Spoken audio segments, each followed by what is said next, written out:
لیکن کوئی کتنا بھی بڑا عالم ہو اس سے مسٹیک ہو سکتی ہے. حضرت سے یہ غلطی ہوئی ہے. مولانا طارق جمیل صاحب پہ مجھے بہت ترس آتا ہے کیونکہ میں ان کے مجاہدے جانتا ہوں کیسے زندگی میں دولت کو لات ماری ہے انہوں نے, کیسے مجاہدوں میں ٹائم گزارا, پوری زندگی تبلیغ میں چل چل کے پہیا بن گئے. آج ہر دوسرا آدمی یہ لینڈ کروزر میں گھومتے ہیں, یہ بھائی وہ کروڑ پتی خاندان میں پیدا ہوئے ہیں, پھر بھی انہوں نے دولت کمائی نہیں, جو کچھ ملا باپ کی وراثت ہے. تو اس پہ کیوں تنگ کر رہے ہو کسی کو؟ آخری عمر میں بڑھاپے میں ان کا احترام کرو. کوئی علمی کسی پہ کوئی اعتراض ہے تو وہ شائستہ انداز میں بیان کر دو. ایسی انگلیاں اٹھا رہے ہیں دربار میں جانے والے, کبھی 1 روپے کے لیے کسی سرکاری دربار میں نہیں گئے ہیں, 1 روپے لینے کے لیے بھی نہ کسی سے ملے ہیں. جب ملے ان کو تبلیغ کرنے کے لیے ملے, وہ مبلغ ہیں, داعی ہیں. اور یہ جتنے لوگ اعتراض کر رہے ہوتے ہیں نا, خود ان کا ذرا سا بھی کام ہونا تو پھر دیکھو یہ کیسے درباری بنتے ہیں. جس کو باپ سے دولت ملی ہے اس کو بھی چین سے نہیں جینے دیتے. باقی کوئی اعتراض ہے کرو. ہاں کچھ یہ ضرور ہے کہ ایسے مشہور لوگوں کو بعض دفعہ کچھ دائیں بائیں لوگ کیش کرا رہے ہوتے ہیں. دائیں بائیں کچھ لوگ ایسے ہوتے ہیں جو ان کے نام کو استعمال کر رہے ہوتے ہیں. وہ ٹھیک کا مطلب یہ نہیں کہ ان کے دائیں بائیں کوئی بھی ہوگا وہ بھی 100% ٹھیک ہی ہوگا. بہت ہم نے بھی اپنے ساتھ دیکھا ہے, ہم تو اتنے بڑے آدمی ہیں نہیں, لیکن ہمارے نام کے منجن لوگ بیچ رہے ہو, ہمارے نام پہ کیا کیا نمبر. لیکن مولانا کو ہم ذاتی طور پہ جانتے ہیں, سخاوت کا دریا ہے, غریبوں کے لیے, مساکین کے لیے. اخلاق ان کے دیکھو یار, اتنا حوصلہ, اتنی برداشت میرے اندر تو نہیں ہے. صحیح بتا,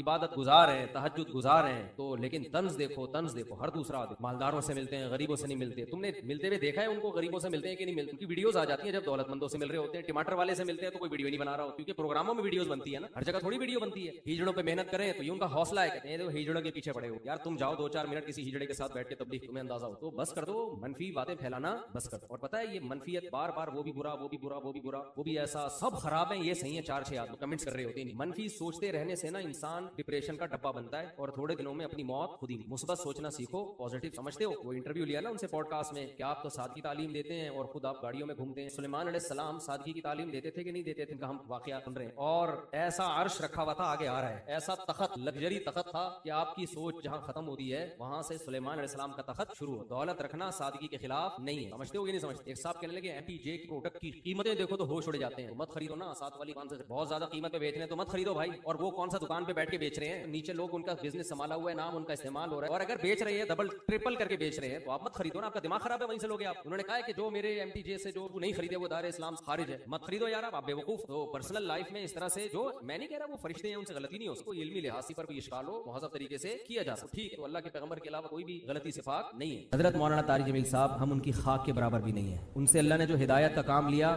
اس کا 10واں حصہ بھی ہم نہیں کر سکے. بہت بڑے بزرگ ہیں, لیکن کوئی کتنا بھی بڑا عالم ہو اس سے مسٹیک ہو سکتی ہے. حضرت سے یہ غلطی ہوئی ہے کہ انہوں نے ایک بھری محفل میں یہ بتایا کہ گاؤں میں ایک عورت کے 10 بچے تھے, تو میں نے اس عورت کو مشورہ دیا کہ آپریشن کر لو. چونکہ یہ ایک نجی مجلس میں بات ہوتی تو پھر تو میری کیا اوقات ان کے سامنے کہ میں ان کو غلطی پر تنبیہ کروں, میری تو کوئی اوقات نہیں ہے. لیکن چونکہ ایک بھری محفل میں بات ہوئی ہے اور ان کی ایک بڑی ویلیو ہے, اہمیت ہے, بہت سے لوگ ان کے اس تبصرے سے, بہت سی عورتیں وہ مس گائیڈ ہو سکتی ہیں اور وہ آپریشن کرا سکتی ہیں کہ بچہ آئندہ نہ. تو حضرت سے یہ خطا ہوئی ہے اور ہر آدمی سے ہو سکتی ہے خطا. ہمیں بات وہ لینی ہے جو اللہ اس کے رسول کی ہے. بات آئیے سمجھ, 10 بچے بھی ہو جائیں, 20 بھی ہو جائیں, عورت آپریشن, حضرت نے جو یہ ان کو مشورہ دیا نا, اس گاؤں کی عورت کو یہ غلط مشورہ دیا. غلطی ہوتی ہے, مجھ سے بھی ہوتی ہے, میں بڑی بڑی مسٹیک کرتا ہوں اور ہم سے تو زیادہ ہوتی ہے, ان سے کم ہوتی ہے, لیکن یہ بہت بڑی مسٹیک ہوئی ہے حضرت سے, جو کہ ہر ایک سے ہو سکتی ہے. لیکن یہ غلط ہے, حرام ہے.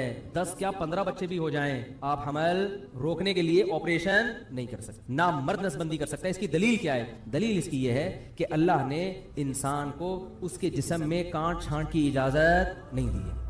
خودکشی کیوں حرام ہے؟ آپ اپنے آپ کو مار نہیں سکتے. آنکھ پھوڑنا جائز ہے اپنی, کیونکہ آنکھ میں دیکھنے کی طاقت ہے. آپ کو یہ اجازت نہیں ہے کہ آپ اپنی آنکھ سے دیکھنے کی طاقت ختم کر دیں. کانوں میں اللہ نے سننے کی طاقت رکھی, آپ کان کی خودکشی نہیں کرا سکتے. یعنی جیسے اپنے آپ کو نہیں مار سکتے تو کسی عضو کو بھی نہیں مار سکتے آپ. بات آ رہی ہے سمجھ میں؟ تو اسی طرح یاد رکھو, عورت میں جو اللہ نے قوت تولید رکھی ہے, کوئی ایسا طریقہ اختیار کرنا کہ یہ سرے سے قوت ہی ختم ہو جائے, تو عورت نے اپنے اس عضو کو ناکارہ بنا دیا. تو جیسے آنکھ کو اندھا بننا جائز نہیں آپ کے لیے, ناک کاٹنا, کان کاٹنا جائز نہیں, تو اسی طرح عورت کے لیے قوت تولید ختم کرنا حرام ہے, کیونکہ یہ قرآن کے بالکل خلاف ہے. قرآن میں آتا ہے کہ شیطان نے یہ کہا کہ میں ان کو حکم دوں گا فلا یغیرن خلق اللہ, اللہ یہ اتنے باغی ہو جائیں گے کہ تیری بنائی ہوئی تخلیق کو تبدیل کرنے شروع کر دیں گے. یہ یعنی تو نے جو جس ڈیزائن میں پیدا کیا ہوگا نا, اس تخلیق کو کیا کر دیں گے یہ. تو عورت میں اللہ نے تولید کی صلاحیت رکھی ہے. عورت وقتی طور پر حمل روکنے کی تدبیر اختیار کر سکتی ہے کسی ضرورت سے, جیسے صحابہ بھی کرتے تھے, لیکن قوت تولید کو کسی قیمت پہ ختم نہیں کر سکتی. یہ پھر اللہ کی بنائی ہوئی تخلیق کو کیا ہے, اور یہ سب کے نزدیک حرام. دیوبندی بھی علماء بھی حرام کہتے ہیں, بریلوی علماء بھی حرام کہتے ہیں, اہل حدیث بھی اس کو حرام کہتے ہیں, کہیں سے بھی فتویٰ لے لو. عرب علماء بھی حرام کہتے ہیں, عجم بھی حرام کہتے ہیں. جامع بسم اللہ الرحمن الرحیم. رسول اللہ صلی اللہ علیہ وسلم نے ارشاد فرمایا, ان من افضل ایامکم یوم الجمعہ فاکثروا علی الصلاة فیہ فاکثروا من الصلاة فیہ، فرمایا تمہارے دنوں میں سب سے بہترین دن جمعہ کا دن ہے، اس لیے اس دن مجھ پہ کثرت سے درود پڑھا کرو۔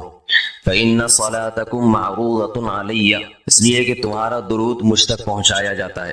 صحابی نے پوچھا یا رسول اللہ کیف تعرض علیک صلاتنا وقد ارمت، ہمارا درود آپ تک کیسے پہنچایا جائے گا جبکہ آپ جب دنیا سے جائیں گے قبر میں جسم آپ کا ختم ہو جائے گا تو ہمارا درود آپ تک کیسے پہنچے گا؟ تو آپ صلی اللہ علیہ وسلم نے فرمایا ان اللہ حرم علی الارض اجساد الانبیاء، اللہ تعالیٰ نے پیغمبروں کے جسموں پر زمین پر پیغمبروں کے جسموں کو حرام کر دیا، زمین کسی پیغمبر کے جسم کو کبھی ختم نہیں کرتی۔ تو یہ بھی امت کا اجماعی عقیدہ ہے کہ جتنے بھی انبیاء ہیں ان کے جسم بالکل سلامت رہتے ہیں۔ شہداء میں تو یہ بہت زیادہ مشاہدہ ہوتا ہے، بہت سارے شہداء کے جسم سلامت رہتے ہیں۔ تو ایک اور حدیث میں آپ صلی اللہ علیہ وسلم نے فرمایا من صلی علیہ صلاۃ صلی اللہ بہا عشرہ، جس نے مجھ پر ایک دفعہ درود بھیجا، درود کہتے ہیں نبی صلی اللہ علیہ وسلم کے لیے اللہ تعالیٰ سے خصوصی رحمت کی دعا کرنا، ایک ہوتا ہے عام دعا کسی کے لیے بھی رحمت، صلاۃ کہتے ہیں خصوصی رحمت جو اللہ اپنے خاص بندوں پہ کرتا ہے، اس لیے صلاۃ کا جو لفظ ہے نا یہ درود اور صلاۃ یہ پیغمبر کے علاوہ کسی کے لیے جائز نہیں ہے،